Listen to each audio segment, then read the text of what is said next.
Hi అండి. 7 days salad రెసిపీస్‌లో ఇవాళ seventh day అనమాట. బీట్రూట్ సలాడ్ ఎలా చేసుకోవాలో చూపించబోతున్నాను. ఇక్కడ ఒక బీట్రూట్‌ని గ్రేట్ చేసి పెట్టుకుంటున్నాను. అందులో ఒక కప్పు కర్డ్ వేసుకుంటున్నాననమాట. చాలా బాగుంటుందండి ఈ రెసిపీ. ఇప్పటివరకు ఎవరు ట్రై చేయలేదనుకుంటే కూడా ఒక్కసారి తప్పకుండా ట్రై చేయండి. చాలా టేస్టీగా ఉంటుంది. ఇందులో కొద్దిగా సాల్ట్ ఇంకా పెప్పర్ వేసుకుంటున్నానమాట. దీనికి కొద్దిగా పోపు వేసుకుంటున్నాము. ఇలా కొద్దిగా ఆయిల్ వేసుకొని అందులో కొద్దిగా ఆవాలు, జీలకర్ర, అలాగే పసుపు ఇంకా కరివేపాకును కూడా వేసేసుకుంటున్నాను నేను ఇక్కడ.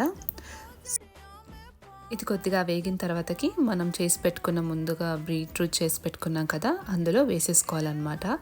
అంతే అండి, సింపుల్ సలాడ్ రెసిపీ. చాలా యమ్మీగా ఉంటుంది. సో ఈ రెసిపీని ఒకసారి ట్రై చేయండి. అలాగే మా ఛానల్లో 7 డేస్ సలాడ్ రెసిపీస్ పెట్టామన్నమాట. సో చూడలేదనుకుంటే తప్పకుండా వెళ్ళి చూసి like, share and subscribe to our channel అమ్మ వంట రుచులు. Thank you.